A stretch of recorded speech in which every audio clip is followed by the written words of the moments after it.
Halo pemirsa, Bismillah, Assalamualaikum warahmatullahi wabarakatuh.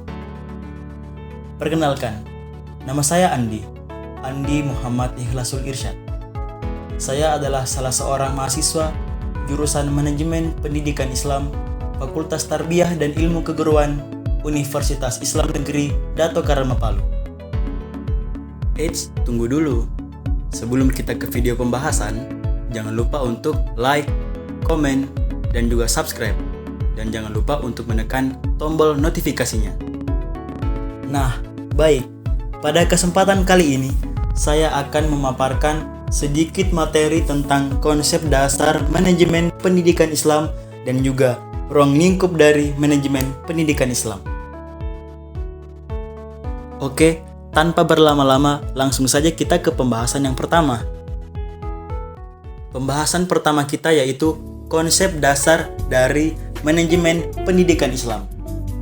Nah, konsep manajemen pendidikan Islam menurut perspektif atau pandangan Al-Quran adalah sebagai berikut, yaitu fleksibel, efektif, efisien, terbuka, kooperatif, dan partisipatif.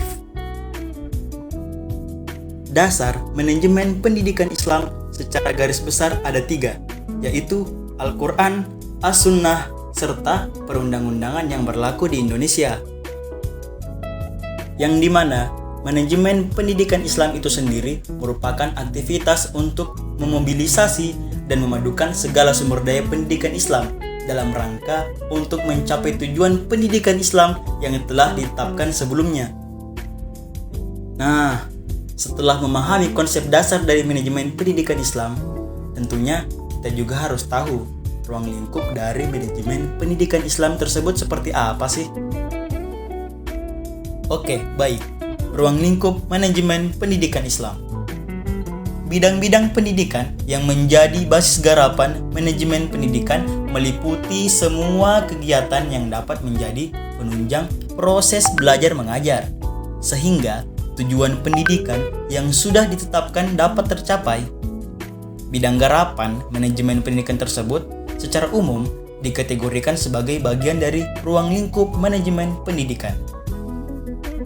Sementara, ruang lingkup manajemen pendidikan Islam meliputi manajemen personalia, manajemen peserta didik atau kesiswaan, manajemen kurikulum, manajemen keuangan, manajemen sarana dan prasarana, dan lain sebagainya.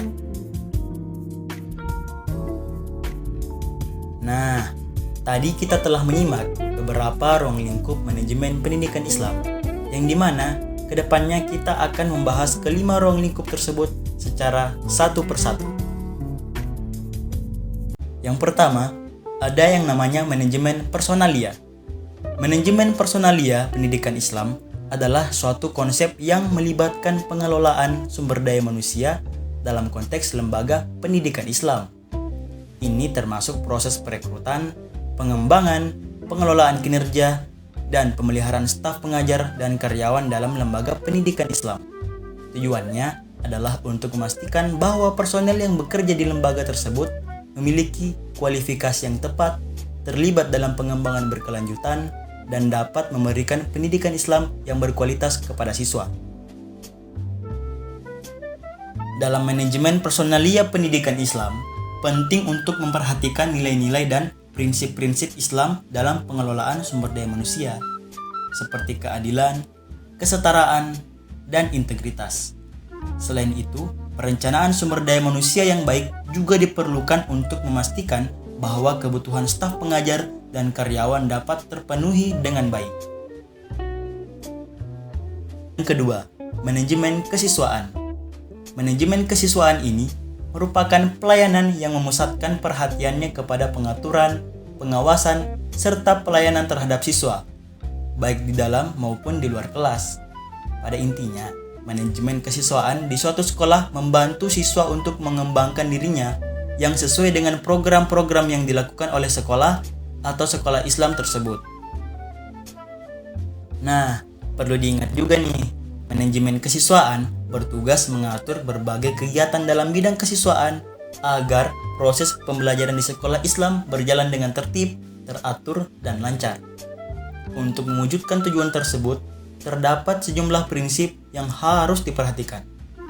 Prinsip-prinsip tersebut menurut Depdikbud adalah sebagai berikut, yang dimana siswa harus diperlakukan sebagai subjek dan bukan objek, sehingga harus didorong untuk berperan serta dalam setiap perencanaan dan pengambilan keputusan yang terkait dengan kegiatan-kegiatan mereka.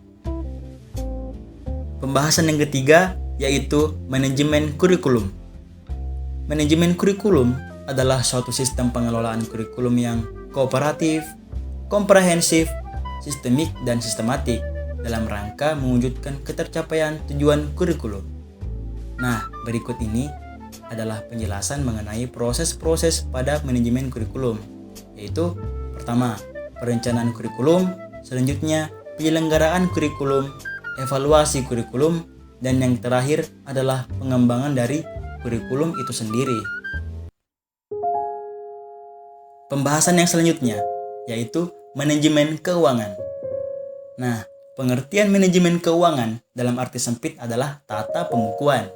Sedangkan dalam arti luas adalah pengurusan dan pertanggungjawaban dalam menggunakan keuangan, baik pemerintah pusat maupun daerah.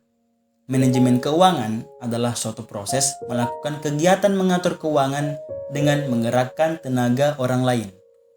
Kegiatan ini dapat dimulai dari perencanaan, pengorganisasian, pelaksanaan, sampai dengan pengawasan. Dalam manajemen keuangan di sekolah tersebut, dimulai dengan perencanaan anggaran sampai dengan pengawasan dan pertanggungjawaban keuangan. Nah, baik, pembahasan kita yang terakhir adalah manajemen sarana dan prasarana. Manajemen sarana dan prasarana pendidikan bisa diartikan sebagai proses kolaborasi pendayagunaan semua sarana dan prasarana pendidikan secara efektif dan efisien.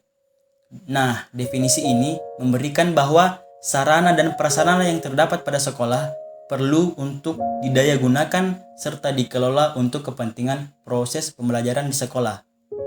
Pengelolaan itu dimaksudkan agar dalam menggunakan sarana serta prasarana pada sekolah mampu berjalan dengan efektif serta efisien.